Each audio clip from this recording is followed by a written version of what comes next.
Coucou mes belles lumières, c'est Christine de l'Amour en Soi, j'espère que vous allez bien. On se retrouve pour la seconde partie de notre challenge Ouvrez vos placards. Je vous rappelle que c'est un challenge qui a été lancé par Angie Lumière d'Étoile pour vous faire découvrir nos jeux respectifs.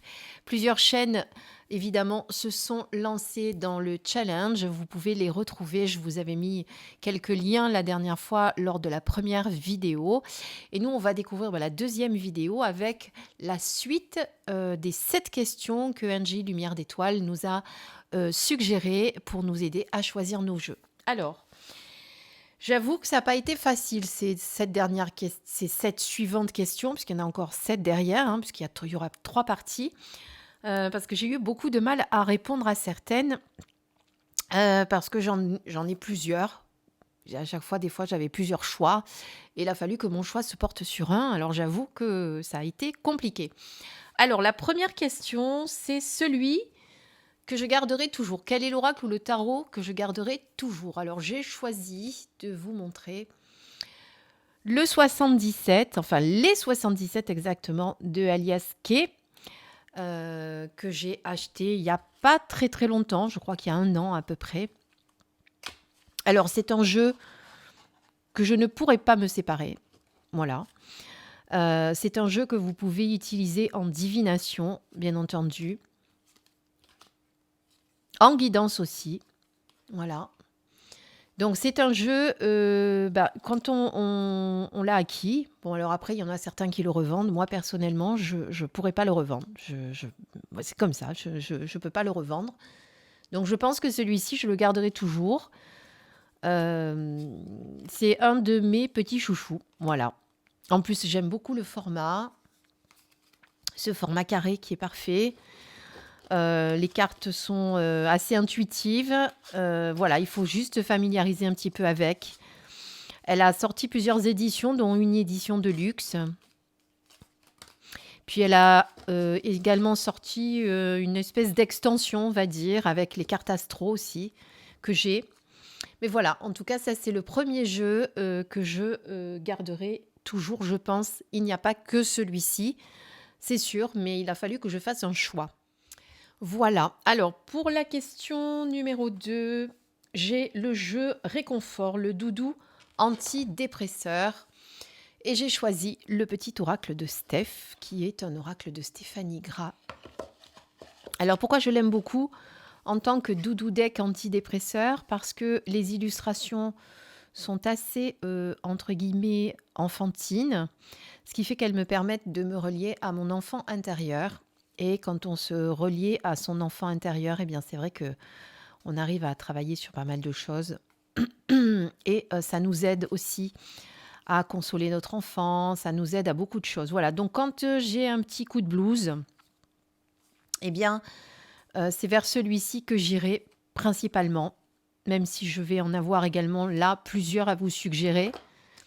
Donc voilà le jeu que je me sers comme doudou, on va dire ça comme ça.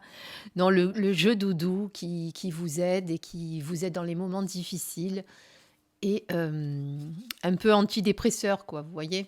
Voilà. Ça fait un moment d'ailleurs, tiens, que j'ai pas fait de petit tirage avec cette carte, ce jeu. Voilà, à la 3e question maintenant, ça va être le jeu franc et direct qui répond sans détour. Alors, quel est-il? Là, c'est pareil, j'aurais pu en choisir plusieurs. J'aurais pu choisir la triade, qui est un jeu assez franc, on va dire, très direct d'ailleurs. Et je dirais même que c'est un jeu boudeur. C'est un jeu avec lequel j'avais de très très fortes connexions au début parce que je m'en servais quasiment tous les jours. Et comme je l'ai un petit peu mis de côté, et bien maintenant, je trouve que la connexion se fait moins. C'est bizarre. J'ai l'impression qu'il me boude un peu et qu'il ne répond pas toujours à mes questions. Mais sinon, c'est vrai que c'est un jeu qui est très très franc, très direct et qui passe pas par 4 chemins pour vous donner ces messages. Donc j'aurais choisi celui-ci, mais j'ai quand même choisi un autre qui est également sans détour, qui est l'oracle de l'ultime vérité d'ailleurs, qui est de Jaap de Bauer. D'ailleurs, il me semblait que Jaap de Bauer en avait un en préparation, que j'ai pas revu. Du coup, dernièrement, je ne sais pas s'il l'a édité. Moi, j'en ai 2 de lui que j'aime beaucoup. J'ai celui-ci et celui de chez Erazade. Voilà, déjà le dos est splendide. Voilà, et vous avez ici les cartes. Alors, généralement, quand vous posez une question, il ne va pas vous répondre par 4 chemins. Il va vous répondre assez directement, sans prendre de pincettes, comme on dit. Donc, c'est un jeu vraiment qui est sans détour. Voilà, et généralement qui répond très, très juste. Je me rappelle que j'avais fait un tirage. Alors, je ne sais pas pourquoi ce tirage particulièrement m'a marqué, parce que c'était juste avant de faire quelques jours de vacances. C'était il y a quelques années en arrière avec la famille.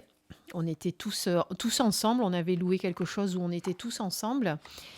Et l'oracle m'avait prévenu qu'il allait y avoir une grosse dispute, un conflit, quelque chose. Et ça n'a pas raté. Il y a eu lieu. Donc voilà.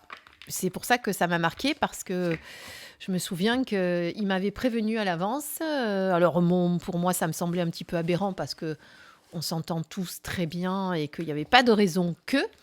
Mais en attendant, eh bien, oui, il y a eu un petit accrochage, et c'est vrai que voilà, cet oracle m'avait vraiment bien répondu. Voilà, ça c'est donc l'oracle qui est franc et direct, sans détour. On passe maintenant à la 4e question. Celui pour lequel j'ai cassé ma tirelire. Alors là aussi, il y en avait plusieurs que j'aurais pu choisir. Mais j'ai choisi celui-ci. Le tarot du royaume caché, que vous devez peut-être connaître pour certains, qui est un jeu qui n'est plus édité. Donc forcément, quand vous l'achetez, eh bien, vous êtes un petit peu obligé de casser la tirelire. Voilà, je mets rarement cher dans les jeux, moi, personnellement. Mais c'est vrai que celui-ci, je voulais l'avoir. Donc voilà. Alors après, c'est vrai que je ne m'en sers pas forcément. Je vais essayer de ne pas l'abîmer. Donc voilà, j'aime beaucoup les illustrations qui sont très touchantes. Notamment une que je ne vois pas tout de suite, sinon je vous l'aurais montré. C'est la carte qui avait fait que j'avais basculé pour casser ma tirelire. C'est la carte du petit garçon, là. La voilà. Voilà, cette carte m'avait fait flancher, on va dire. Voilà. C'est à cause de lui que j'ai cassé ma tirelire et que j'avais acheté ce jeu. Donc c'est un tarot. C'est un magnifique tarot qui n'est plus édité, qui est de Barbara Moore. Voilà. Donc voici celui pour lequel j'ai cassé ma tirelire. Alors c'est celui qui m'a coûté le plus cher, on va dire. Mais il y en a un autre quand même pour lequel j'ai un petit peu, que j'ai quand même payé. C'est le Humanity Oracle. Alors, je ne connais pas son prix initial, mais moi, je l'ai acheté à quelqu'un qui le revendait d'occasion. Et donc, je pense qu'elle me l'a vendu quasiment le prix de ce qu'il vaut. Hein. Donc, voilà. C'est l'oracle de Karine Justby. Mais de toute façon, j'étais prête... comme je le voulais, je n'ai pas regardé le prix du tout. Alors, on en parle beaucoup en ce moment de Karine Justby. Vous la suivez peut-être sur sa chaîne YouTube. Elle a créé ce jeu pour faire des tirages mondiaux, pour voir un petit peu ce qui se passe dans le monde, mais pas que. Hein, mais comme il y a les cartes des planètes, c'est un jeu que l'on peut utiliser. D'ailleurs, je crois qu'il est en réédition actuellement, avec aussi l'oracle que Karine a créé. Voilà, c'est un très beau jeu, il n'y a rien à dire. Je ne l'utilise pas beaucoup. C'est vrai que j'ai pas trop envie en ce moment de savoir ce qui va se passer dans le monde, j'avoue, même si je vous avais promis que je vous ferais des tirages, mais du coup, je m'en suis pas occupée. Voilà. Donc ça, c'est vraiment les 2 jeux pour lesquels eh bien, j'ai pas hésité à casser ma tirelire. Alors ensuite, le jeu parfait pour la divination. Alors là, c'est pareil, j'en avais plusieurs. Mais j'ai choisi celui-ci, qui est le Béline de Karen Hervaux. Alors déjà, je l'aime beaucoup au niveau du format. Donc vous avez remarqué que j'aimais les cartes carrées, hein, puisque les 77 sont aussi carrées. Elles sont un petit peu plus grandes, celles-ci. C'est un jeu qui répond parfaitement déjà parce que c'est un Béline. Donc forcément, les Bélines, c'est du prédictif, on le sait. Et en plus, je sais pas, j'aime beaucoup les illustrations, ces illustrations à l'aquarelle qui ont été faites par Karen Hervaux. Karen? Oui, que je dise pas de bêtises. Je les trouve vraiment sublimes. Et autant je n'accroche pas avec le Béline traditionnel, on va dire, autant celui-ci, pour moi, est parfait. Voilà. Alors, pour la divination, il n'y a pas que lui. Ça, c'est sûr, il y aurait aussi la triade que je vous ai montré tout à l'heure. Il y aurait l'œil de lotus. Il y aurait le sixième sens aussi. L'oracle du sixième sens. Il y en a beaucoup quand même pour la divination que j'aurais pu vous montrer.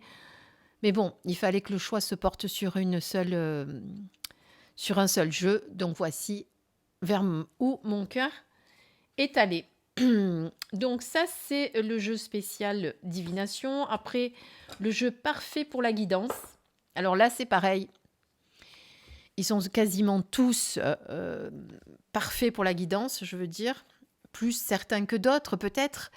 Mais là, c'est pareil. J'ai longtemps hésité parce que c'est pas forcément facile. Alors, je suis allée vers ceux que moi, j'utilise en guidance personnellement, bien sûr. En même temps, c'est ça, hein, c'est le jeu qui, pour moi, qui, selon moi, est le plus juste, on va dire, pour la guidance, le parfait pour la guidance. Mais dans le sens où j'en ai d'autres qui sont parfaits pour la guidance, mais que je vais peut-être pas utiliser. Donc, vous voyez, c'est pour ça que j'ai préféré utiliser quand même un jeu que j'utilise. Utiliser. Bon, je vous ai dit 10 fois utiliser, c'est pas grave. J'ai voulu vous présenter un jeu que j'utilise. Voilà, ce sera mieux. Donc, c'est le jeu Les Portes de l'Intuition, avec lequel j'ai déjà fait des tirages sur ma chaîne aussi, je pense. Voilà, et celui-ci, pour la guidance, il est parfait. Il répond très, très bien. Les messages sont très beaux. Donc, j'aime beaucoup. J'aurais pu vous choisir aussi l'Oracle du pavé d'or de Tony Carmine Salerno, que j'utilise beaucoup. J'aurais pu vous montrer... Bon, je vous en ai déjà parlé, en plus du pavé d'or, pour celui que... je ne me rappelle plus sur une autre question, peu importe. Donc voilà, mais il y en a beaucoup, mais celui-ci fait partie de ceux qui s'y prêtent vraiment, pour la guidance, en tout cas pour moi. Voilà, ce sont donc les portes de l'intuition de Vanessa Mielzarek et Brigitte Barberane. Voilà, ça c'était l'avant-dernière question. Et maintenant, la toute dernière question, c'est le jeu parfait pour l'introspection ou le shadow work. Alors le shadow work, c'est quoi? C'est travailler sur vos parts d'ombre. Et pour moi, c'est celui-ci, c'est la voie de la découverte intérieure, parce qu'on va travailler sur nos parts d'ombre, sur nos défauts, sur l'ego lumière et sur l'ego ombre, justement. Vous voyez, il y a les émotions lumière et ensuite, il y a les émotions de l'ombre. Voilà, donc on peut vraiment travailler sur ces parts d'ombre avec cet oracle. Moi, je le trouve vraiment très parlant pour ça. Et en plus, il est juste magnifique, vous allez voir. Ça fait partie de ceux que je ne me séparerai pas non plus, vous voyez. Donc, elles sont en noir et blanc, les cartes. Voilà, et le dos est d'une splendeur, j'adore. Ça fait partie de dos que j'aime. D'ailleurs, je ne sais pas s'il y a une question sur nos dos préférés, je ne pense pas, mais on aurait pu faire cette question-là. Quel était le dos préféré de mes cartes? On va dire que si on me faisait choisir, ça serait celui-ci. Alors voilà, voyez celui-ci pour travailler sur nos parts d'ombre, il est parfait. Les messages sont pertinents dans le livret en plus. Donc voilà, c'est vraiment un très très bel oracle qui nous permet de travailler sur beaucoup de choses. Ce que j'aime bien d'ailleurs, moi, c'est travailler sur les parts d'ombre, justement, pour évoluer, parce que ça nous fait avancer dans notre vie. Voilà. Donc voilà, ça c'était l'oracle donc pour travailler le shadow work. Et c'est sur ce très bel oracle que se termine cette vidéo partie 2, je vous rappelle, du challenge lancé par Angie Lumière d'Étoile. Et on se retrouvera très très très vite pour notre challenge numéro 3. Avec encore 7 questions. Je ne sais pas pourquoi mon petit Bouddha avait le dos tourné. Avec encore 7 questions qui clôturera justement ce challenge. Voilà, en attendant, je vous embrasse très très fort et je vous dis à très vite sur ma chaîne. Bisous mes belles lumières.